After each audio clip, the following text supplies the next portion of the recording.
Ce logement possède un donjon dans lequel il va mettre en maturation ses idées novatrices. Le donjon me servait de cabinet au moyen d'une bonne cloison vitrée et d'une cheminée qu'on y fit faire. Durant les travaux de restauration de Montlouis, Rousseau habite quelque temps dans le petit château de Montmorency, propriété du maréchal de Luxembourg, qui deviendra un ami et un protecteur fidèle. À Montlouis, Rousseau profite de cet environnement paisible et verdoyant pour rédiger 2 œuvres monuments philosophiques, l'Émile ou De l'éducation et le contrat social. Ce dernier fait suite à quelques années près au discours sur l'origine et les fondements de l'inégalité parmi les hommes, publié en 1755. C'était à nouveau une réponse à une question posée par l'Académie de Dijon, afin de savoir si l'inégalité sociale, politique, pouvait être légitimée, justifiée, autorisée par la loi naturelle. Et donc ce qu'il va montrer, c'est qu'en réalité, on ne peut pas justifier les hiérarchies sociales, on ne peut pas justifier les différences de propriété, de richesse ou de rang par les inégalités de nature. C'est l'apparition de la propriété privée, c'est l'apparition de la division du travail, de la métallurgie, de l'agriculture, qui vont susciter des rapports sociaux corrompus, la hiérarchie, la domination, la servitude et ce que Rousseau nomme l'amour-propre, c'est-à-dire le désir de se distinguer, le désir d'être préféré, qui est en réalité la source de l'aliénation dans la société civile. Il est manifestement contre les lois de nature, de quelque manière qu'on la définisse, qu'un enfant commande à un vieillard, qu'un imbécile conduise un homme sage et qu'une poignée de gens regorge de superfluité, tandis que la multitude affamée manque du nécessaire. Le contrat social prolonge par des solutions politiques le concept d'homme naturel, heureux et vertueux, corrompu par la société. Le célèbre aphorisme du premier chapitre annonce déjà un premier constat impitoyable. L'homme est né libre, et partout il est dans les fers. Donc l'un des concepts majeurs de la philosophie de Rousseau, c'est le concept de volonté générale. Donc qu'est-ce que la volonté générale? C'est la volonté du peuple en tant qu'elle veut l'intérêt général. Et donc l'idée géniale de Rousseau, c'est de considérer qu'en réalité, toutes les lois doivent être l'expression de cette volonté générale qui est la volonté du peuple souverain. Chacun de nous met en commun sa personne et toute sa puissance sous la suprême direction de la volonté générale. Et nous recevons encore chaque membre comme partie indivisible du tout. Le contrat social rédigé sur plusieurs années engendra de multiples controverses et depuis sa publication en 1762, qui avait suscité à l'époque la condamnation de l'ouvrage et son interdiction de vente en France et à Genève. Rousseau est condamné à cause d'une nouveauté qu'il a introduite. Le chapitre 8 du livre 4 du contrat social s'intitule « De la religion civile ». La religion civile est une religion politique qui demande à chaque individu d'être un bon citoyen et de respecter les lois de l'État. Donc Rousseau affirme la nécessité d'une religion civile, mais pour les gens de l'époque, pour les autorités de l'époque, ça veut surtout dire qu'ils récusent les religions en place. Et alors cette religion civile sera tout à fait combattue. Durant ces années montmorenciennes, Rousseau écrit avec ferveur et sans relâche dans son donjon de Montlouis, œuvrant parfois simultanément sur plusieurs écrits. Il trouve souvent son inspiration en arpentant la nature luxuriante qui l'environne. Il aime particulièrement lire et même écrire en marchant.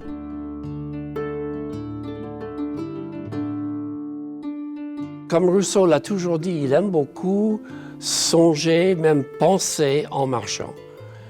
Il a dit « j'ai besoin de mettre mon esprit en branle ».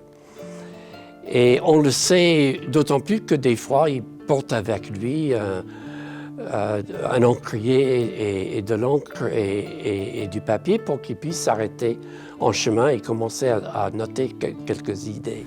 Curieusement, Jean-Jacques Rousseau, qui passe à juste titre pour un des plus grands stylistes de son siècle et dont le style séduit d'emblée les lecteurs, à tel point d'ailleurs que ses ennemis lui en font un reproche.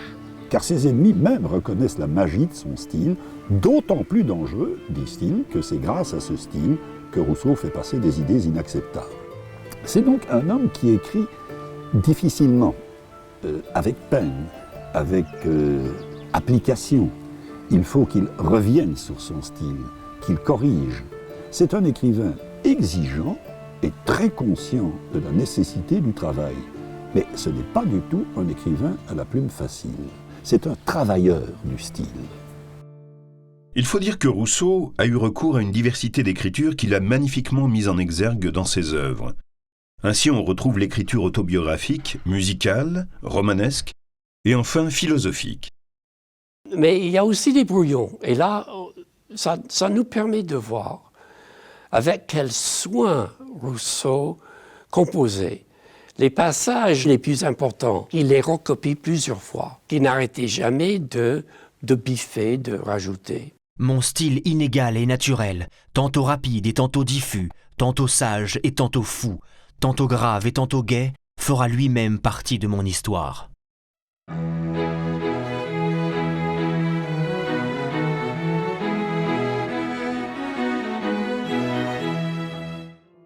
À Montmorency, Rousseau se trouve éloigné de fait de l'effervescence intellectuelle de la capitale parisienne.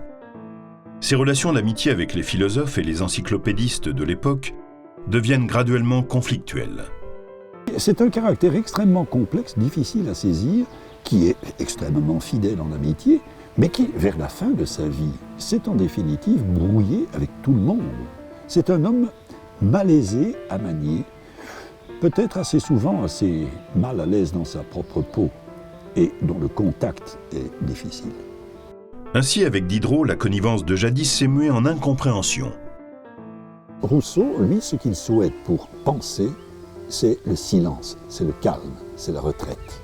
Et d'autre part, il en est venu à ne plus partager les opinions philosophiques de ses amis.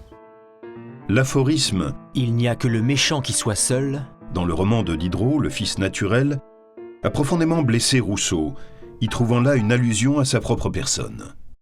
Il y a donc une rupture, un éloignement qui se crée à la fois géographiquement et sur le plan intellectuel.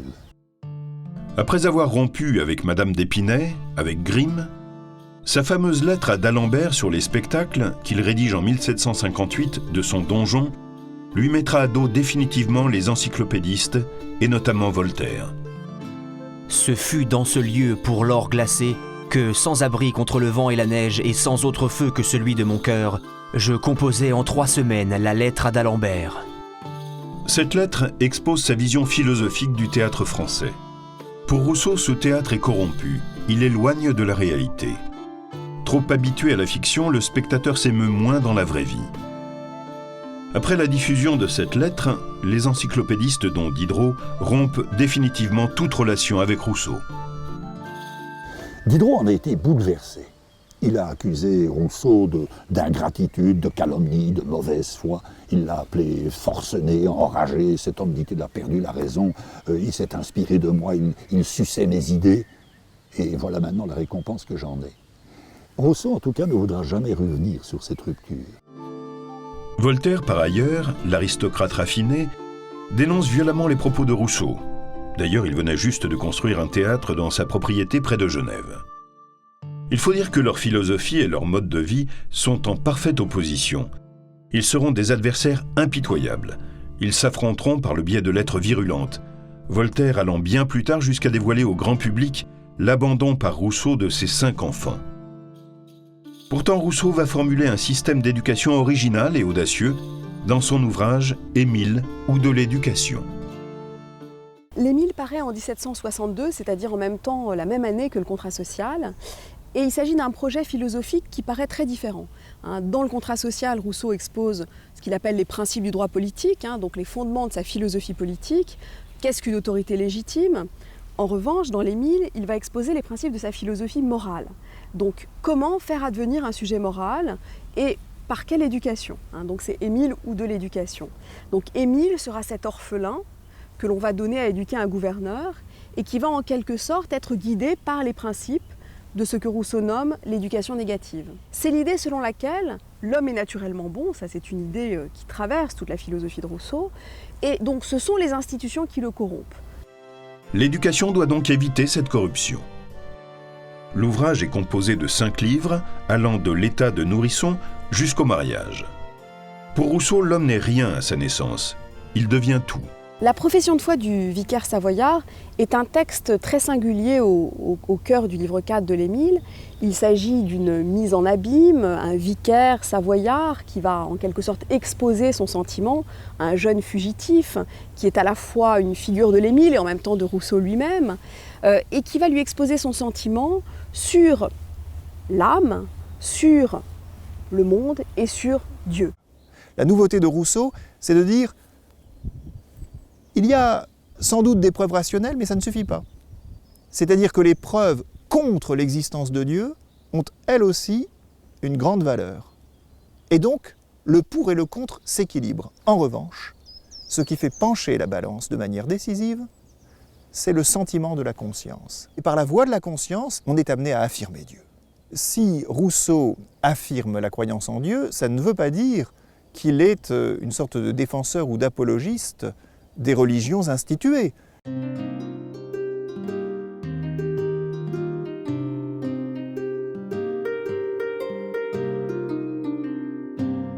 Certaines critiques de la deuxième partie de la profession de foi du vicaire savoyard sont terribles.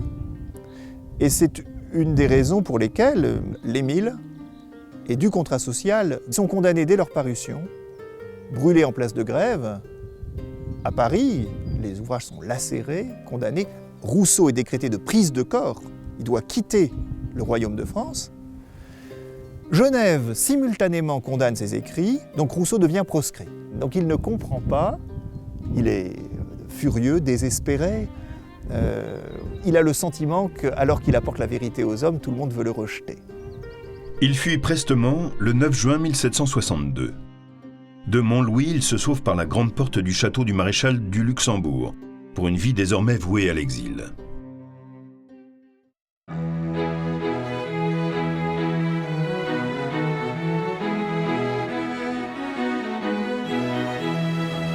Alors nous voici dans un des hauts lieux de pèlerinage rousseauiste. L'année 1762 constitue pour Jean-Jacques Rousseau, même s'il ne le reconnaît pas, la grande période de transformation de son existence.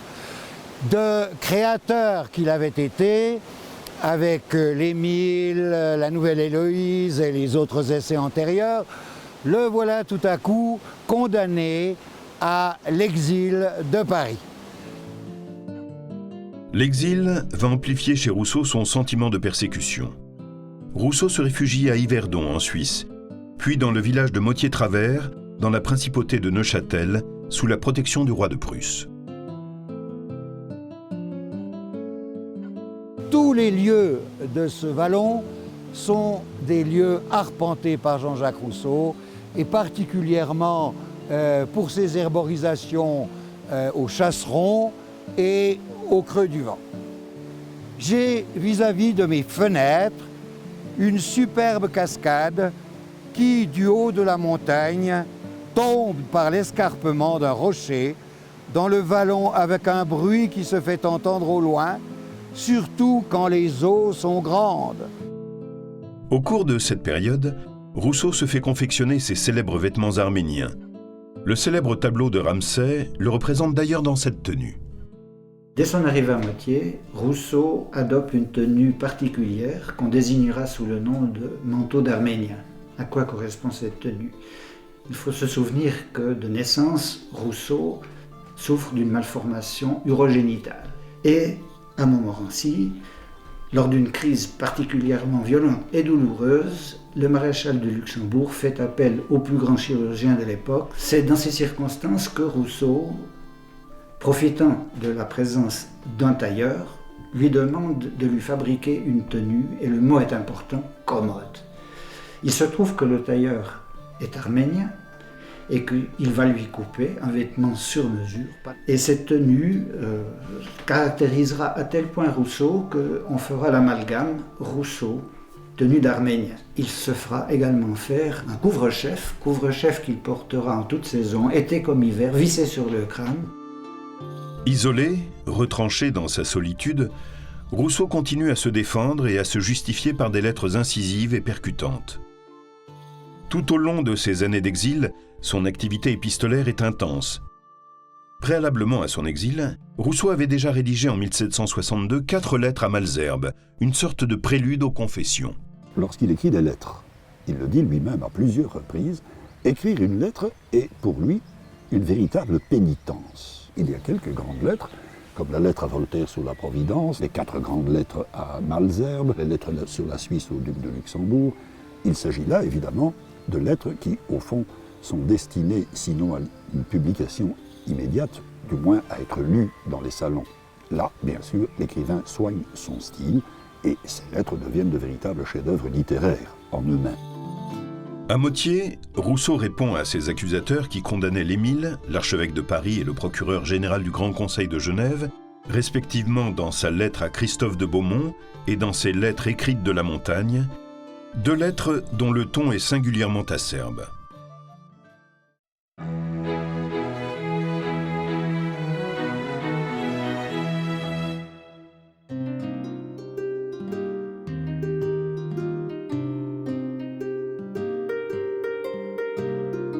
Son séjour dans la région du Val-Travers va être l'occasion pour le philosophe exilé d'approfondir une passion jusqu'alors réfrénée. La dernière passion de Jean-Jacques Rousseau, celle qu'il a vécue jusqu'à la fin de sa vie, c'est la botanique. Il poursuivra cette passion avec des hauts et des bas, mais ce sera vraiment sa consolation et sa satisfaction dans ses rêveries. Dans un premier temps, Rousseau effectue son apprentissage. Il apprend à voir aussi bien la beauté des plantes que leur structure. Puis il les collectionne et en constitue des herbiers très complets, particulièrement soignés et annotés.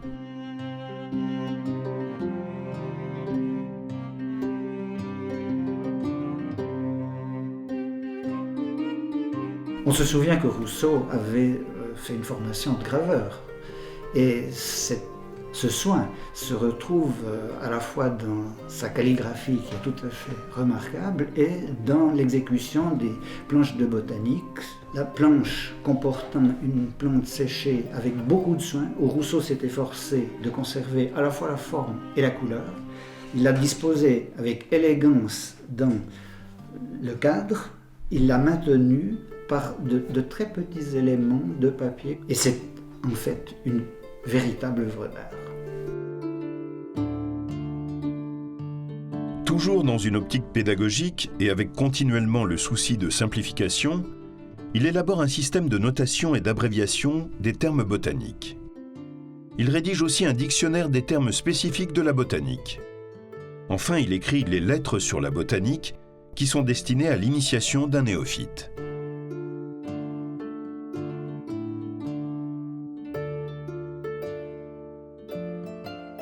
Les arbres et toutes les grandes plantes ne se prennent que par échantillon. Mais il faut que cet échantillon soit si bien choisi qu'il contienne toutes les parties constitutives du genre de l'espèce afin qu'il puisse suffire pour reconnaître et déterminer la plante qui l'a fourni. Dès lors, tous les lieux que Rousseau traversera seront autant d'opportunités d'herboriser et de se livrer ainsi à sa passion. Cette occupation au cœur de la nature possède des vertus apaisantes pour l'homme psychotique qu'est Rousseau à l'époque. C'est un homme qui était incontestablement un profil paranoïaque. Il avait un vrai sentiment de persécution. C'était un persécuté-persécuteur. En fait, c'est un caractère extrêmement complexe et au fond dès l'enfance. Il est né dans le culte calviniste et il en a gardé quelque chose du sentiment d'une certaine culpabilité ou d'une certaine surveillance, un peu comme si Dieu avait toujours un œil sur lui. D'où cette nécessité de s'expliquer, de se justifier, qui donnera d'ailleurs naissance aux confessions. Les Confessions de Jean-Jacques Rousseau, sa première grande œuvre autobiographique, a été commencée ici à Motier, en 1764. Il raconte sous forme d'introspection les années d'enfance et d'adolescence du philosophe.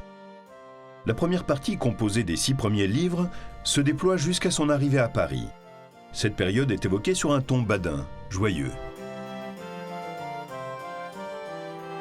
Alors, les confessions viennent à un moment difficile dans la vie de Rousseau, je veux dire leur début. Il avait souvent pensé à l'idée d'écrire l'histoire de sa vie, mais il n'a certainement pas imaginé d'écrire les 12 livres qui font l'œuvre encore inachevée que nous connaissons. La seconde partie, qui s'étale de sa période parisienne jusqu'à son exil neuchâtelois, met en exergue à la fin de l'ouvrage un homme méfiant, seul, en détresse, qui n'a plus nulle part où aller. Pourquoi les confessions? On comprend tout de suite si on relit le début, où il dit qu'il va raconter sa vie en partie pour se justifier devant les hommes, évidemment, mais aussi devant Dieu. C'est-à-dire que c'est un peu le modèle de saint Augustin. Que la trompette du jugement dernier sonne quand elle voudra. Je viendrai, ce livre à la main, me présenter devant le souverain juge. Je dirai hautement, voilà ce que j'ai fait, ce que j'ai pensé, ce que je fus. J'ai dit le bien et le mal avec la même franchise. Parce qu'il croit que c'est le seul moyen de persuader à ses concitoyens et à son public en France qu'il n'est pas l'homme qu'on croit. C'est un homme qui se sent accusé sans la possibilité, parce qu'il n'est jamais traduit devant une cour de justice, sans pouvoir se défendre.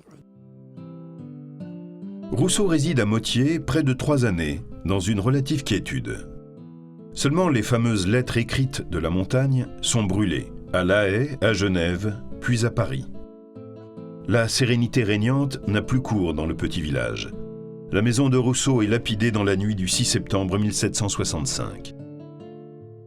Je me lève au bruit, j'allais sortir de ma chambre pour passer dans la cuisine, quand un caillou lancé d'une main vigoureuse traversa la cuisine après en avoir cassé la fenêtre, vint ouvrir la porte de ma chambre et tomber au pied de mon lit.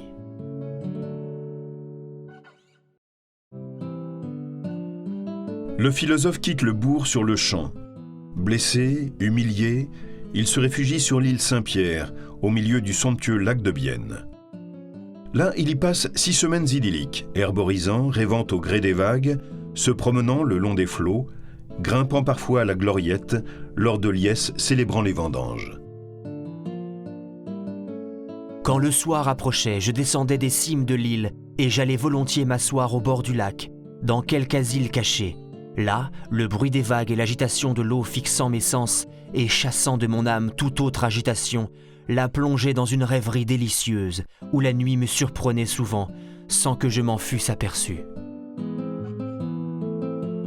Expulsé de l'île Saint-Pierre en octobre, Rousseau fuit à nouveau.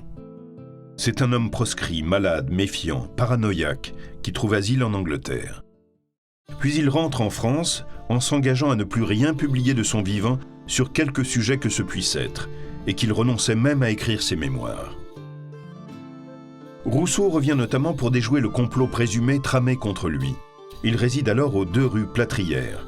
Rousseau répond à nouveau à ses détracteurs par le biais d'un nouvel ouvrage, Les Dialogues de Rousseau, juge de Jean-Jacques. Titre très curieux, parce qu'il se dédouble en nommant un des personnages, Rousseau, et en prenant comme sujet Jean-Jacques, où il parle de tous les aspects de lui-même, avec une certaine complaisance, il est vrai, mais aussi où il s'occupe beaucoup de cette question de jugement. Et donc c'est sa dernière chance pour se justifier, pour montrer que Jean-Jacques Rousseau n'est pas le monstre qu'on l'accuse d'être, et qu'au contraire, c'est un homme plein d'amour pour les hommes qui le détestent, et qu'il n'a jamais voulu que rendre service au genre humain. C'est écrit avec tout le talent d'écrivain de Rousseau. Il est en possession de toutes ses facultés, de tout son style, de tous ses moyens d'expression. C'est un vrai chef-d'œuvre.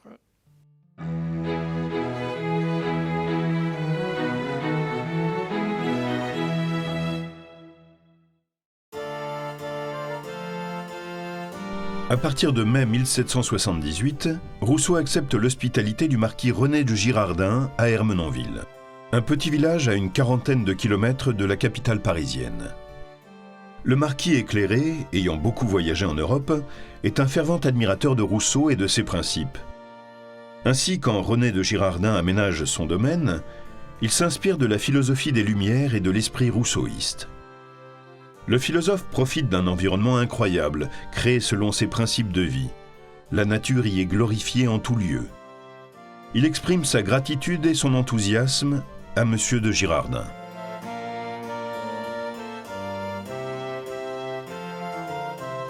Ah, monsieur, il y a longtemps que mon cœur me faisait désirer de venir ici, et mes yeux me font désirer d'y rester toute ma vie. La partie nord du parc, celle que Rousseau préférait, est celle du désert. Rousseau aimait se réfugier dans la cabane du philosophe, où il méditait, rêvait et classait les plantes à peine cueillies dans ces fameux herbiers conservés de nos jours à l'abbaye de Chaalis, à quelques encablures d'Ermenonville. La partie sud du parc compte, outre le grand étang, de nombreuses fabriques de style romantique ou maçonnique. Une fabrique est particulièrement remarquable, le Temple de la philosophie moderne. Les 6 colonnes du Temple de la philosophie moderne portent chacune le nom d'un philosophe et une inscription latine le définissant. Le monument est incomplet afin d'illustrer une philosophie en constante progression. Pendant 6 semaines, il retrouve à Ermenonville un enchantement qu'il croyait avoir parfaitement oublié. Pendant ce séjour, Rousseau continue d'écrire les rêveries du promeneur solitaire qu'il avait entamées dès 1776 au gré de ses promenades à pied. Elles débutent ainsi. « Me voici donc seul sur la terre, n'ayant plus de frères, de prochains, d'amis, de société que moi-même, le plus sociable et le plus aimant des humains, en a été proscrit par un accord unanime. Il y ajoute ceci. J'aurais aimé les hommes, en dépit d'eux-mêmes. Par la rêverie, en communiant avec la nature bienfaisante, Rousseau va trouver enfin l'apaisement et la tranquillité de l'âme. Ses rêveries inachevées abordent des thèmes ou des souvenirs. On trouve pêle-mêle l'idée de persécution, la solitude et la religion. La 3e promenade est consacrée à sa relation, à la fois il fait retour là-dessus, et il dit qu'au fond, non seulement il n'a jamais perdu la foi malgré tous ces orages, mais en outre, c'est pour lui à la fois la plus grande consolation et ce qui le tranquillise le plus. Le marquis retrouvera ultérieurement des notes sur les rêveries que Rousseau avait écrites sur des cartes à jouer. Les rêveries du promeneur solitaire seront publiées en 1782 après sa mort, qui intervient le 2 juillet 1778. Jean-Jacques Rousseau, le rêveur visionnaire, décède à l'âge de 66 ans à Ermenonville. Le philosophe est inhumé dans l'île des Peupliers, dans un grand tombeau de pierre sculpté par Le Sueur. Le bas-relief représente une mère allaitant son enfant en tenant l'Émile d'une main. L'inscription sur le cénotaphe est la suivante. Ici repose l'homme de la nature et de la vérité. Vitam impendere vero, consacrer sa vie à la vérité, était la devise de Rousseau. Il est à sa connaissance le seul homme de la nature, c'est-à-dire celui qui a réussi à échapper aux influences corruptrices de la civilisation et de tous ces détournements vers le factice et l'hypocrisie. En 1794, ses cendres seront transférées au Panthéon. Il y repose dorénavant pour l'éternité, en face de Voltaire, son pire contradicteur. Jean-Jacques Rousseau est un écrivain philosophe tourmenté, totalement inclassable, surprenant et insolite. Précurseur, il engendre autant de haine, de jalousie que d'adoration. Autant Rousseau connut les fustigations les plus véhémentes au cours de son existence, autant sa postérité loue son audace et son œuvre magistrale. Kant percevra magnifiquement l'aspect avant-gardiste et la quintessence sociale du philosophe. Il le décrira ainsi. Rousseau est le Newton du monde moral.